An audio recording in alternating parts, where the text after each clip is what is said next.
Ассаламу алейкум туугандар, кандайсыздар? Назарыңыздарда кайрадан эле Базар жок каналы бүгүн 13 август 2022 жыл. Мен Бишкек шаарынын түштүк тарабы, район Арча Бешикте жүрөм туугандар. Ошол жактан бери сатылуучу үй бар экен, ошол жөнүндө силерге маалымат берейин деген. Мен турган жер Южный магистрал жана Арча Бешик көчөсүнүн кесишинде турам. Бул жерде 100-чү жана дагы бир маршруткан конечный бар туугандар. Бүгүнкү чыгарыштагы сатылуучу үй ушул жерден Арча Бешик жана Южный магистрал көчөсүнүн кесишинен түштүктү карай 1 километрдей барганда ошол жакта жайгашкан. Анан бул жерде Бишкек шаарынын бурчтарына могу жерден 2 маршрут кетет. Алар бир аз ал жакка барсаңыздар да көптөгөн маршруткалар деле бар. Анда эмесе мен сатуучуга карай жол алдым туугандар. Ушул жерден сиздер 1 километрдей түштүктү карай басып бара бересиздер. Лайктан басып өз оюңуздарды комментарийге жазып туруңуздар туугандар. Мынакей туугандар, келүү жолун түшүндүргөнчө бүгүнкү чыгарыштагы сатылуучу үйгө да жетип келип калдым. Бул мынакей көчө тараптан көрүнүшү туугандар. Көрүп турганыңыздардай туника менен забор кылынган. Анан пескалоп ишендирип фундамент куюлуп тур туугандар. Көрүп турасыздар. Түндүк чек-арасы бул жерге чейин, түштүк чек-арасы ал жакка чейин болуп калат. Аянты 4 сотук туугандар, жердин аянты. Анан көрүп турганыңыздардай газ, природный газ бар, канализация бар экен, суу, свет баары бар туугандар. Бир гана могу газ менен канализацияны киргизип алуу керек. Канализациянын турбалары деле ушул жерге чейин келген туугандар. Бул жака чейин келген. Анан жолдун буягына алып өтүп, кошуп алууңуздар керек болуп калат.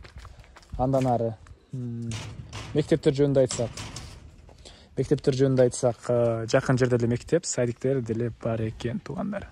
Эми короосуна кирейин да калган маалыматтарды берейин. Бул мынакей короосунун көрүнүшү. Жанакы чек-ара бул жерге чейин болуп калат туугандар. Мынакей бул үйгө чейин болуп калат. Анан ал жака барып, бир аз бул жака азыр видеонун жүрүшүндө ал жагында көргөзсөм, кенен буякта машина баткандай жерлер бар экен. Түз буяктан деле алып кирип койсоңуздар болот туугандар бул жагына чейин. Анан үйүбүздүн узун туурасы 13,5 × 8 толук түрдө кирпич менен бүтүрүлгөн. Фундамент деле көрүп турганыңыздардай бийик, 1 метрден бийигирээктей көрүнөт. Жана ылдый тарабына деле туугандар тереңдикке деле киргизгенди 70-80 см. Үйүбүздүн стенасы толук түрдө кирпич, сейсмопояс, колонна баары бар туугандар. Мына ушундай көрүнүштө. Андан ары эми короосуна кирейин, үйдүн ички тарабына кирейин да калган маалыматтарды берейин туугандар. Бул жерде мындай бут чечкен жай туугандар. Окей. Стяжка куюлган бул жака. Анан ушул жерден түз кирсек, биз кухняга кире алат экенбиз. Окей, бул кухня туугандар. Үйүбүздө паровой отопление бар. Анын котелу, электр энергиясы, көмүр жана газ менен иштете аласыздар. Бул кухняга расчётталган бөлмө туугандар мынакей. Мына ушундай көрүнүштө. Полу ламинат экен.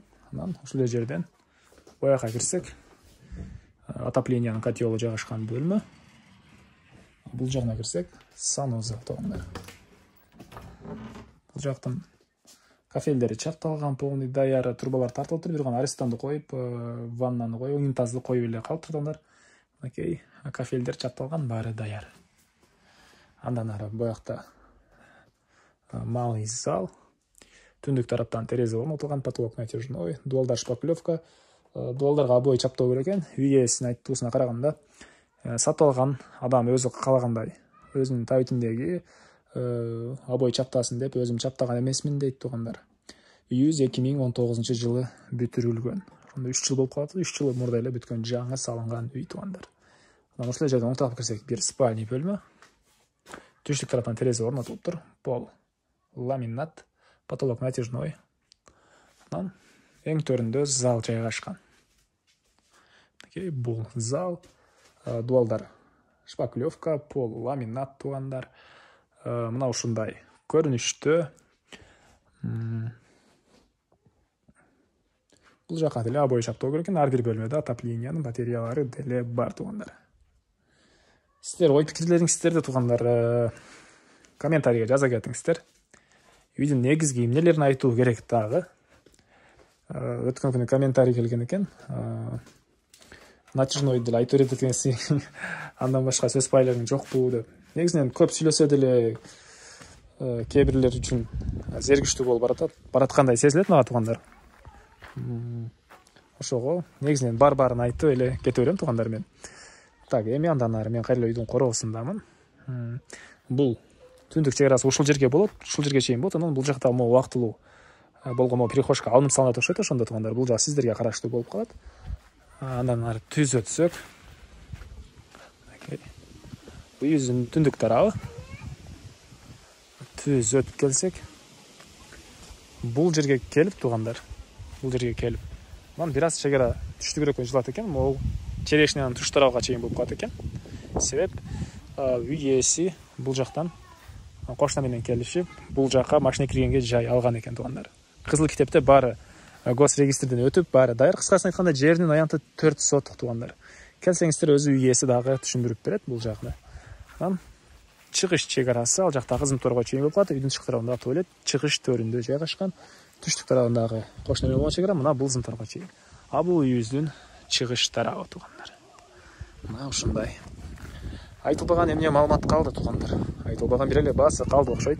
$42,000 сурап атыптыр үй ээси. Сүйлөшүү болот дейт.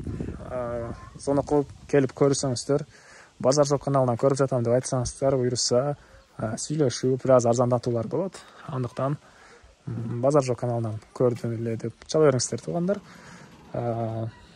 Анан достор менен, группалар менен бөлүшсөңүздөр, мага үй ээсине жана кимдир ушул сыяктуу үй издеген болсо, ошолдон сиздер чоң жардам берген болосуздар. Анда эмесе мен сиздер менен коштошом. Кийинки чыгарышка чейин туугандар, саламатта калыңыздар.